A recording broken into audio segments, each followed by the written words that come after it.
오늘 은혜 받으신 하나님의 말씀은 마가복음 1장 7절에서 13절 본문으로 침례받으신 예수, 침례받으신 예수라는 제목으로 하나님의 말씀을 전할 때 예수님이 왜 침례를 받으셨는지 잘 듣고 깨닫기를 바랍니다. 침례 요한이 나오죠. 침례 요한은 이제 우리가 알기로 구약의 마지막 선지자라고 말합니다. 그리고 예수님께서 침례 요한을 말할 때 여자가 낳은 자보다 이보다 더 큰 자가 없다고 했어요.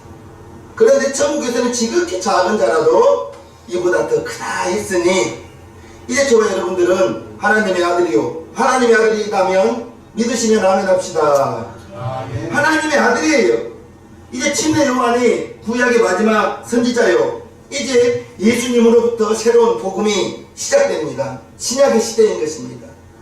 요한에까지는, 침례 요한에까지는 구약이고 예수님이 신약을 시작하시는 거예요. 예수님이 침례를 받으러 왔을 때 침례 요한은 무척 당황했어요. 처음에는 예수님을 알지 못했어요. 그런데 요한복음에 보면 성령님이 침례 요한에게 이제 하나님의 아들이 올 것이다, 그런데 그에게 성령이 임하는 것을 볼 것이다 그랬어요. 그래서 요한복음을 보면 예수님 위에 성령이 임하는 걸 침례 요한이 보았어요. 그리고 이분이 바로 우리가 그렇게 기다리는 메시아구나, 그걸 안 것입니다. 예수님이 침례를 받으러 왔을 때 침례 요한이 뭐라 말했죠? 나는 당신의 신을 풀기도 감당치 못하겠는데 어찌하여 내게 침례를 받으러 오십니까? 라고 말합니다. 예수님은 아는 거예요. 하나님의 아들인 것을. 자기가 예수님을 신발 끈도 풀지 못할 것이라고. 자기 자신을 하나님의 아들 앞에서 침례 요한이 나는 당신의 신발 끈조차도 풀지 못할 것입니다. 마태복음 3장을 보면 이때에 예수께서 갈릴리로서 요단강에 이르러 요한에게 침례를 받으려 하신대 요한이 말려 가로되 내가 당신에게 침례를 받아야 할 터인데 당신이 내게 오시나이까? 내가 어떻게 하나님의 아들에게 침례를 주겠습니까? 라는 침례 요한의 고백인 거예요. 그럴 때 예수님께서 15절에 이처럼 말씀하시죠. 예수께서 대답하여 가라사대 이제 허락하라. 우리가 이와 같이 하여, 즉 예수님이 침례를 받음으로 말미암아 모든 의를 이루는 것이, 하나님의 뜻을 이루는 것이 합당하니라 하신데 이에 요한이 허락합니다. 예수님께서 허락하라. 나는 하나님의 아들이지만 요셉의 아들로 왔어요. 예수님이 육신으로 왔어요. 그렇기 때문에 이제 예수님 자신도 하나님의 아들임에도 불구하고 육신을 가지고 오셨기 때문에 침례를 받으신 거예요. 침례를, 저와 여러분들도 침례 받으셨죠? 침례가 뭐예요? 교회를 다니다 보니까 목사님이 받으라 보니까 받지는 않았을 거예요. 교회를 다니고 구원의 확신을 가지고 침례에 대해서 배우기를, 예수를 알기 예전의 삶은 침례를 받음으로 물에 들어갈 때 예전에 내가 예수를 알지 못하던 나의 삶이 물에 들어가는 순간에 죽고, 아멘 합시다. 물에 들어가는 순간에 죽고 나올 때, 물에서 올라올 때 주님과 나는 연합되었습니다. 새 생명이 되었습니다. 하나님의 자녀가 되었습니다. 라는 것을 나를 아는 우리 교우들에게, 목사님께 신앙을 고백하는 것이 침례인 거예요. 아멘. 세례와는 엄연히 다릅니다. 그게 침례교회의 자긍심이에요. 자긍심. 침례를 받느냐, 이걸로 7천만 명이 죽었습니다. 침례 받겠다고 해가지고. 피 흘림의 발자취라는 그 책이 보면 침례 받아야 구원받고 세례 받아야 구원받고, 그건 아니에요. 침례는 예전에 나는 물에 들어가면서 죽습니다. 예수님을 알기 예전에 나의 모든 것은 죽습니다. 육신의 내가 죽습니다. 그리고 물에 올라오면서 주님과 연합되어지는 로마서 6장 3절과 4절 말씀, 올라오면서 새 생명을 우리 교회 이름이 새 생명이죠. 새 생명을 얻습니다. 그것을 선포하는 것이 침례인 것입니다. 이제 예수님께서 하나님의 아들임에도 불구하고 육신으로 이 땅에 오셔서 침례 요한에게 겸손히 침례를 받는 것입니다. 예수님이 겸손한 모습을 침례를 통해서 보인 거예요.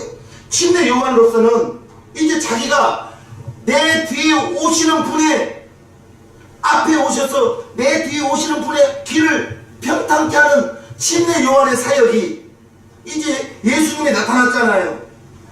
침례 요한의 사역은 여기서 끝나는 거예요. 이제 그렇게 기다리던 메시아가 오신 거예요. 자기 사역은 끝났습니다. 예수님 침례를 베품으로 말미암아 침례 요한의 사역의 감격적으로 마친 셈이에요. 예수님이 물에서 올라오실 때 이처럼 소리가 납니다. 하늘에서 소리가 나기를 너는 내 사랑하는 아들이라 내가 너를 기뻐하노라 하시며, 하늘에서 소리가 나기를 예수님이 물에서 올라오실 때 너는 내 기뻐하는 내가 너를 내 사랑하는 아들이요 내가 너를 기뻐하노라. 하나님이 직접 예수님을 내 아들이라고 말하는 거예요. 예수님이 하나님의 아들임을 하나님이 보증하는 것입니다. 하나님이 가르쳐 준 거예요. 겸손한 자에게 은혜를 주신다는 말씀을 우리는 잘 압니다. 교만은 넘어짐의 선봉이죠. 그런데 겸손한 자에게 하나님이 은혜를 베푸시는데, 예수님께서 그 당시에 많은 사람들 침례 요한에게 와서 회개의 침례를 받았습니다. 영적 지도자였어요. 그 침례 요한에게 침례를 받으시는 거예요. 하나님의 아들, 하나님의 아들이, 하나님의 아들께서 인간에게 침례 요한에게 침례를 받으신 것입니다. 예수님의 겸손한 모습이라고 제가 말했습니다. 우리 모두, 저와 여러분들 모두가 겸손한 자 되기를 바랍니다. 예수님의 겸손의 모습, 그 겸손의 모습을 하나님께서 보시고 너는 내 사랑하는 아들이다, 내가 너를 기뻐하노라.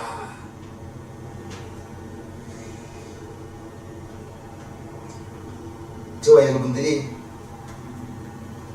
우리 교인들은 교만한 자 없죠. 된다 하잖아요. 우리는 겸손한 자 되는 저와 여러분들 되기를 주님의 이름으로 축복합니다. 침례 요한이 자기 입으로 나는 예수님의 신들매 불교도 감당치 못할 사람입니다, 그렇게 고백함에도 불구하고 예수님이 이제 허락하라, 이제 허락하라, 내가 침례를 받음으로 말미암아 모든 의를, 하나님의 뜻을 이루는 것이 합당하다 했습니다. 아마 침례 요한의 사역, 예수님 침례 주시는 것이 가장 멋진 사역이었을 거예요. 가장 멋지게 자기의 사역을 마무리하는 것입니다.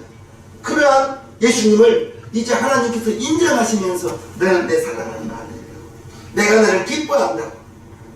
예수님이 침례 요한을 높여주는 거 아니겠습니까? 자기는 낮아지면서 침례 요한에게 겸손히 침례 받으시면서, 그러면서 예수님이 침례 요한을 높여주고, 침례 요한은 자기의 사역이 이제 마침이었거든요. 메시아가 나타났거든요. 자기 사역을 마칠 때 자기의 제자들 중에, 침례 요한의 제자 중에 예수님의 제자가 된 사람이 있어요. 야고보가 그렇습니다. 야고보가 처음에는 침례 요한의 제자였어요. 그런데 나중에 예수님의 제자가 되고, 야고보가 자기 형 베드로에게 내가 메시아를 만났다, 요한복음에 보면 이 메시아를 만났다고 그 베드로를 예수님께 소개해 주는 것입니다. 내가 개바지만 장차 너의 이름을 베드로라 할 것이다 라고 예수님이 말해주는 거예요. 예수님께서 이제 제자들에게 나를 따르라, 침례 요한의 제자들도 예수님의 제자가 되면서 예수님이 나를 따르라 했을 때 그들이 예수님을 따르는 것은 정말 생활적으로도, 베드로는 자기 장모님이 계셨잖아요.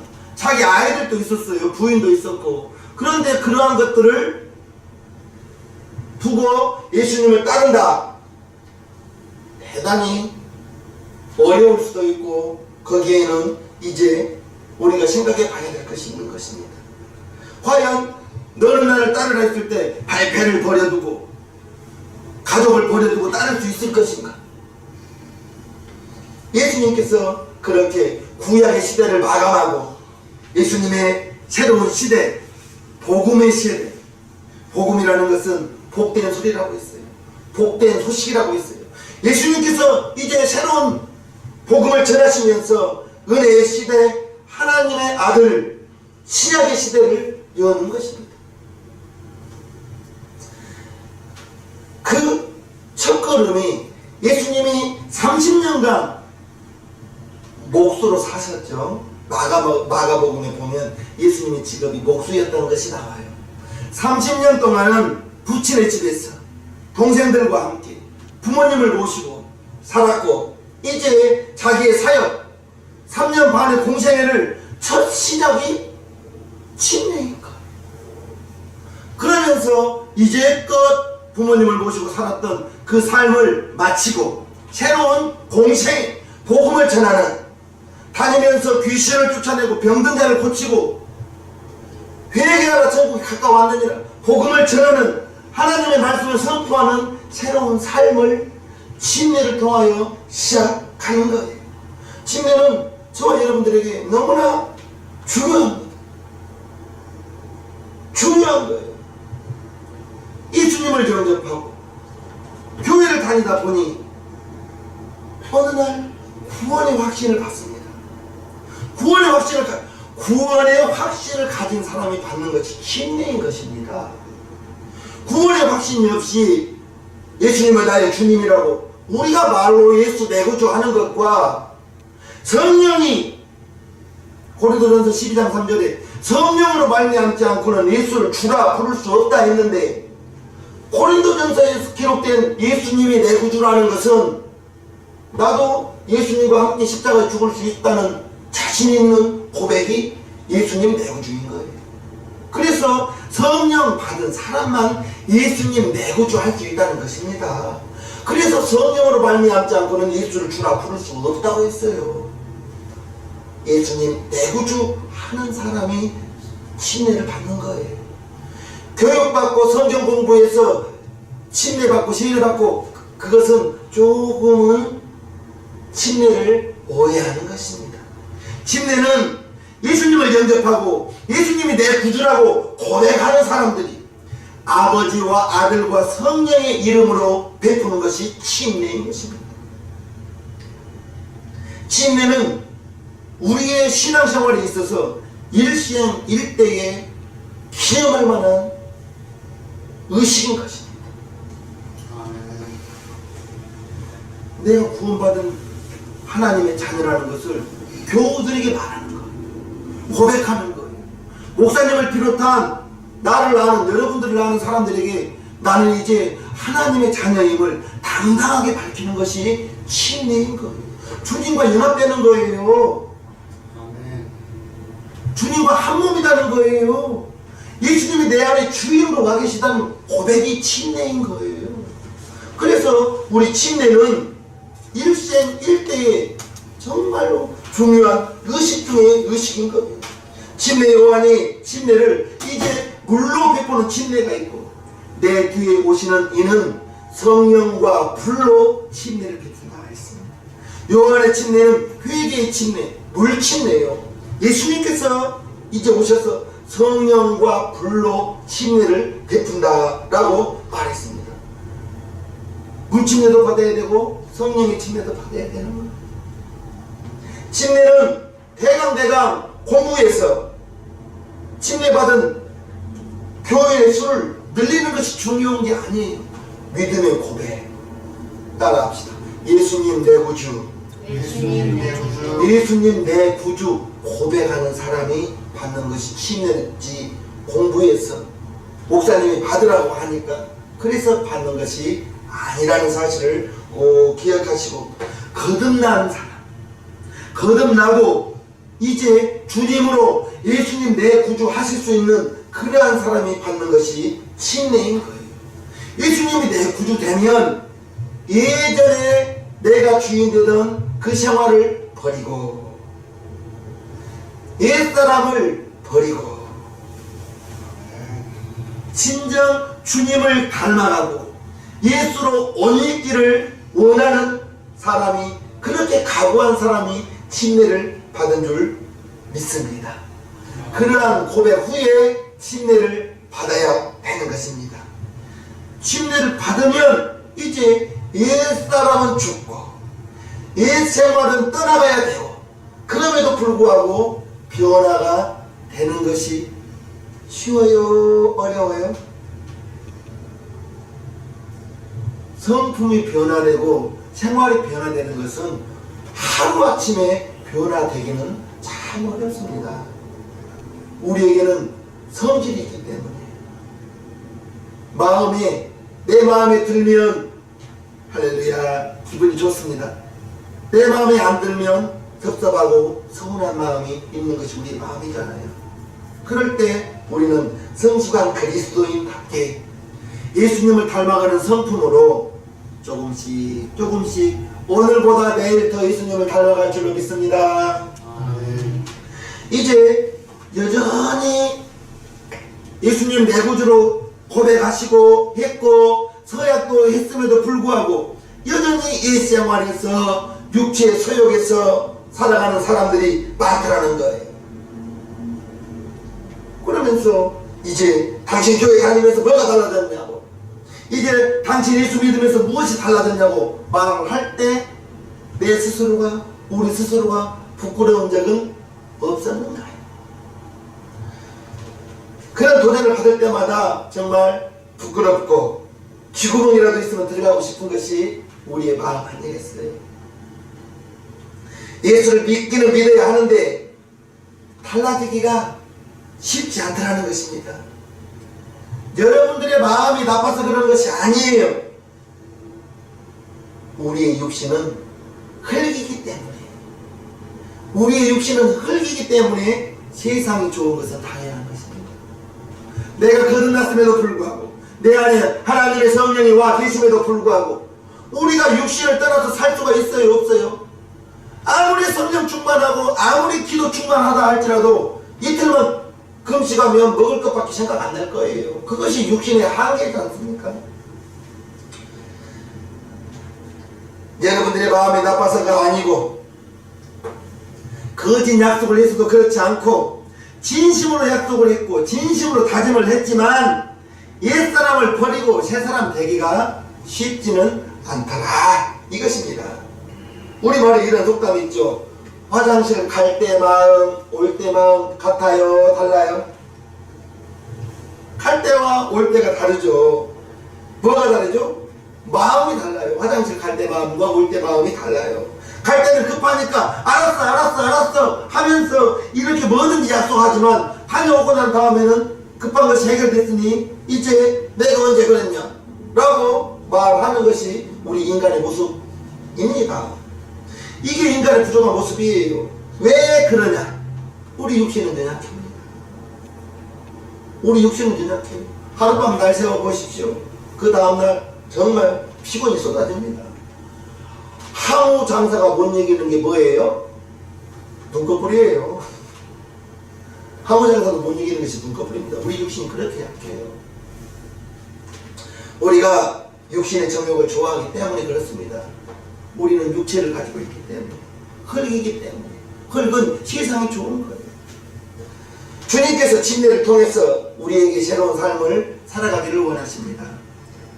침례는 들어가면서 이 생활 죽고 예수를 알지 못하던 나의 생활, 습관, 모든 것이 죽어야 됨에도 불구하고 이제 적어도 우리가 예수 안에서 결단의 삶을 살기를 원하고 이제 행동으로 그것이 나타나야 되는데 그것이 목사를 위한 것도 아니고 여러분들을 전도한 분들을 위해서도 아니고 바로 내 자신을 위해서이거든요. 내 자신을 위해서 내가 예수의 이름으로 침례를 받고 하나님의 자녀가 되었다고 선포하는 것입니다. 내 자신을 위해서입니다. 내 믿음을 위해서인 것입니다. 내 구원받은 것을 사람들에게 선포하는 것이 침례인 거예요. 그리고 이제 내가 오늘 옛 성질이 나왔어요. 옛 습관이 나왔어요. 그럴 때 깨달아야 돼요. 아, 내가 아직도 덜 다듬어졌구나. 내가 아직도 성질 부렸구나. 내가 아직도 욕심 부렸구나. 그걸 깨달으면, 오늘 깨달으면, 오늘 성질 10번 부리다가 내일은 1번, 2번 줄어들 거예요. 깨달으면.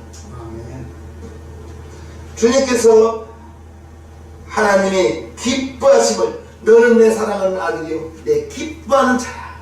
내 기뻐하는 자다. 하나님께서 직접 하늘에서 소리를 내주셨던 것입니다. 성령의 충만함으로 침례를 받을 때 이제 저와 여러분들도 하나님의 자녀가 되었고 주님과 연합된 새 생명을 가진 이제 우리 성도들은 오늘보다 내일 더 예수님을 닮아가고요. 아멘이시죠? 오늘보다 내일 더 주님의 성품을 닮아가고요. 이제 새로운 복음이 시작되는 것입니다. 예수님이 침례를 마치고 새로운 시대를 여는 것입니다. 그런데 12절 보니까 분위기가 달라집니다. 성령이 곧 예수를 광야로 몰아내신지라. 광야로 성령이 몰아내더라는 거예요. 여기 마태복음에 보면 성령이 이끌리여 라고 나옵니다. 성령이 이끌리여. 이제 현대인의 성경에 보면 성령의 인도로 광야로 갔다라고 나오는 거예요. 즉 예수님을 광야로 이끄신 분은 성령이 예수를 광야로 몰아내시고 성령에 이끌리어 광야로 가셨다라고 말합니다. 예수님이 이제 성령이 이끌려서 광야로 가셨다. 광야가 뭐하는 곳이에요? 밤에는 춥고 낮에는 덥고 풀도 없는 곳, 그냥 광야, 강권에서 광야로 몰아내셨다는 것입니다. 여러분의 인생에도 광야가 있었죠? 나의 삶 속에서도 광야가 있었죠. 여러분들의 삶 속에서도 험한 광야를 만났을 거예요. 물질의 광야를 만났을 수도 있고요. 인간관계에 있어 이제 인간관계의 어려움으로 광야를 만나신 분도 있고, 그러나 그 광야로 우리를 보내신 이는 마귀가 보낸 것이 아니라 하나님이신 성령님께서 보내신 사실을 우리는 기억해야 되겠습니다. 주님께서 40일 동안 광야에서 마귀의 시험을 받으셨다는 거예요. 철저하게 연단받고 훈련 받으신 거예요. 여러분들이 새롭게 예수님을 믿고 침례를 받고 이제 새로운 사명을 가지고 이제 주님의 자녀답게 살아야지, 이제 교회에 충성해야지, 내 맡은 사명 잘 감당해야지 하면서 그렇게 결심하고 예배에 참석하고 정말 신앙생활 잘해보려고 그 은혜를 사모하면서 이렇게 주님의 자녀로 충만히 살려고 할 때 마귀가 우리를 기다리고 있으면서 가정에서 남편 때문에 은혜 받은 거 다 쏟아버린 적은 없나요? 이제 자녀들 때문에 은혜를 쏟아버린 적은 없나요? 은혜 충만하다가 한순간에 혈기를 내버리고 한순간에 짜증을 내버려서 그동안 받았던 은혜 다 쏟아진 적은 없었나? 그런데 그러한 삶이 내 삶을 마치는 날까지 계속 반복되는 것입니다. 우리는 육신을 가지고 있기 때문에 육신은 한없이 연약합니다. 하룻밤 설치면 바로 그 다음날 막 졸리는 거예요. 식사시간 2시간, 3시간만 늦어도 봐요. 배고프면 우목사는 짜증이 나더라고. 배고프면. 나만 그런가요? 우리 육신은 그런 거예요. 육신을 가지고 있기 때문에 우리 육신이 갈라디아서 보니까 영과 혼과 육으로 되어 있잖아요. 이 육신은 한없이 연약한 거예요. 주님 오시는 날까지 똑같을 거예요. 은혜 받다가 그 은혜 계속 간직할 수 있나요? 아니요. 또 어떤 일을 만나면 마음이 같이 무너지고 하나님 없는 것 같기도 하고, 성령이 충만하면서 내가 기뻐하다가도 이제 집에 가서 내 사업장 일터에 가서 사람과의 관계로 다투고 또 실망하고 그런 거예요. 주변 환경을 통해서 은혜가 엎어져 버리고, 남편을 통해서, 아내를 통해서, 자녀들 때문에, 내가 만나는 사람들 때문에 일적으로, 이러한 것이 우리의 광야다 생각하시길 바랍니다. 광야. 우리를 기다리는 것은 광야예요. 광야. 이것은 우리에게 연단이 필요하고 훈련이 필요하고, 이 광야를 통해서, 연단과 훈련을 통해서 하나님의 뜻을 발견할 수 있을 것입니다. 하나님의 뜻을 이룰 수 있는 거예요. 그러면서 조금씩 조금씩 성숙되어 자라는 거예요. 아멘. 믿음이 자라는 거예요. 광야를 만나고 어려운 일을 만났을 때 원망하고 불평하는 사람도 있고, 어려운 일을 만나고 정말 쓰라는 일을 만났을 때 주여 전부여지옵소서 손들고 옵니다. 어려운 일을 만났을 때 주님께 나온 사람도 있을 것이고, 선택은 내가 하는 거예요. 선택은 여러분들이 하는 거예요. 연단은 귀한 거예요. 훈련은 귀한 거예요. 훈련 때 흘린 땀 한 방울이 전쟁터에서 피 한 방울과 같다고 그렇게 말하잖아요. 로마서 5장을 봅니다. 다만 이뿐 아니라 우리가 환난 중에도 즐거워하나니 이는 환난은 인내를, 인내는 연단을, 연단은 소망을 이루는 줄 아니라. 그래서 연단이, 환난 중에도 기뻐하라. 그래야 연단되지 않는 사람, 훈련되지 않는 사람은 거칩니다. 저와 여러분들은 이제 연단된 사람으로서 훈련의 과정을 잘 마쳐 나가는 저와 여러분들 되기를 주님으로 축복합니다. 우리가 연단되어져야 되는 거예요. 훈련을 받아야 되는 거예요.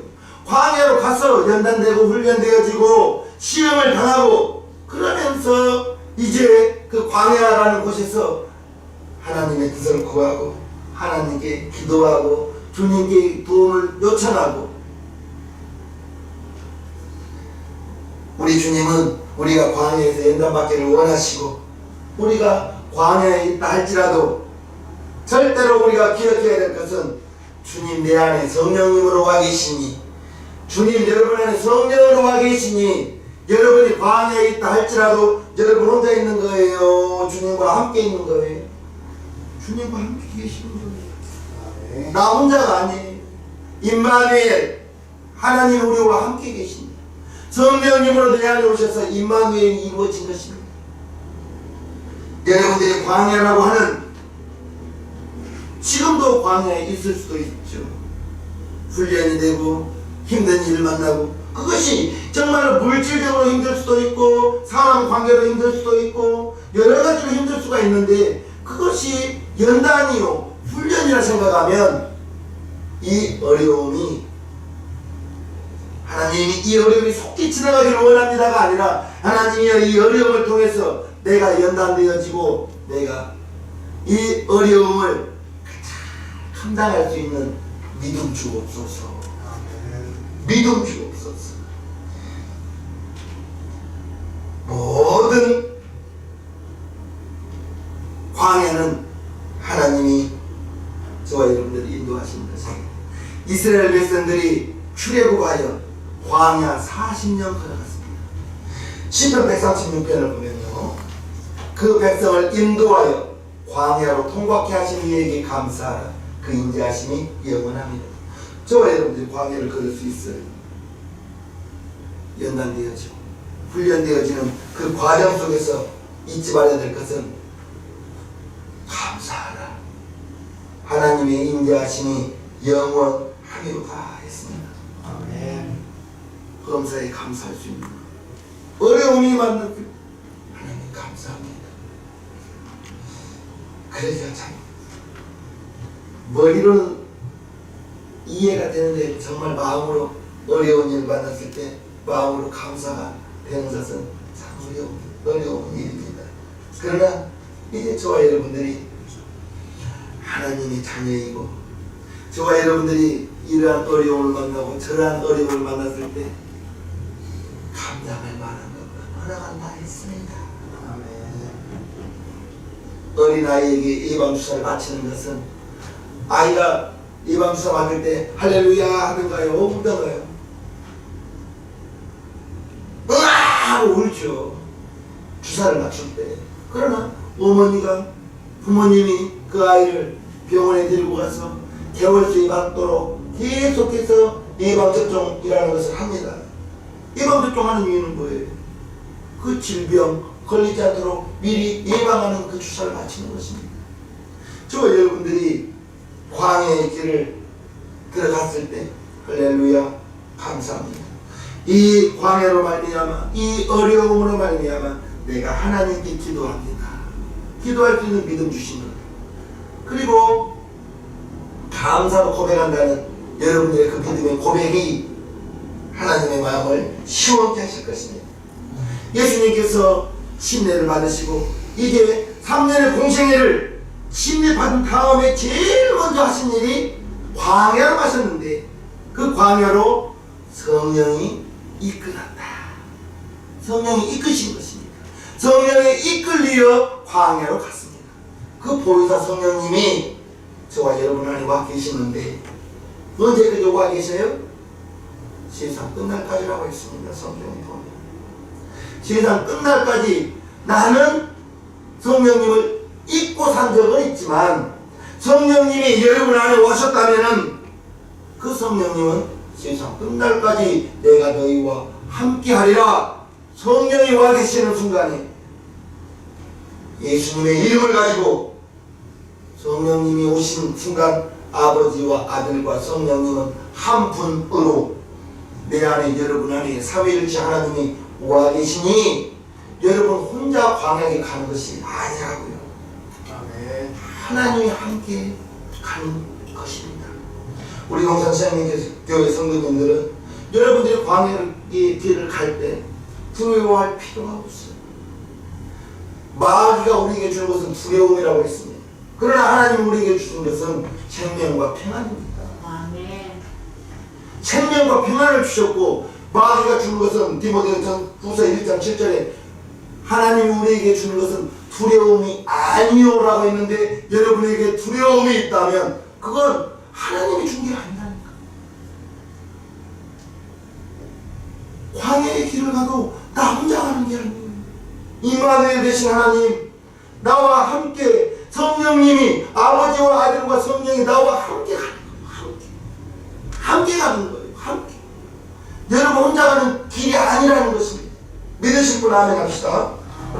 그래서 광야를 두려워할 필요도 없고 그 광야가 내가 연단되어지고 훈련되어져 그리스도의 군사로서 마귀와 능히 싸워 이길 수 있는 마귀가 한 길로 왔다가 7길로 도망가는 우리 신앙교회 성도님들 그런 그리스도의 군사가 되기 위한 광야 훈련되어지는 과정 그것을 우리는 두려워할 필요가 없다.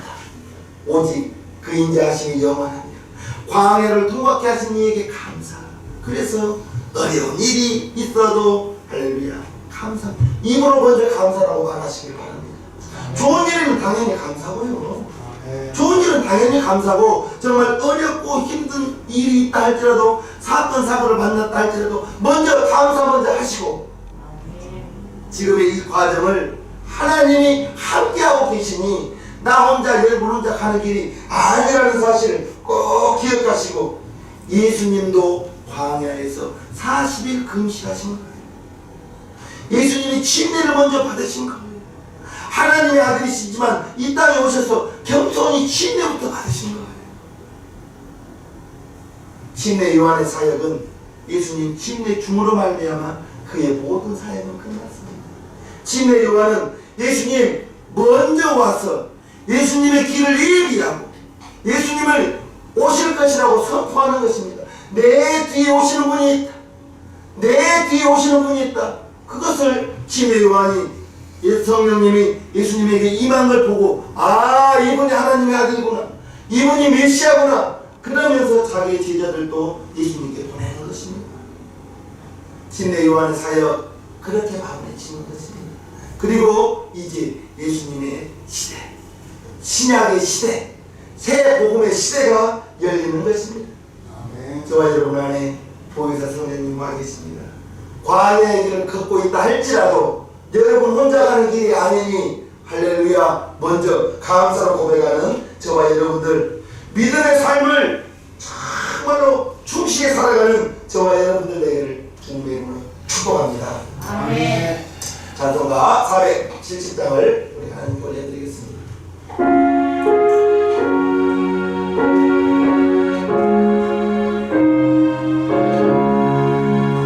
내 평생에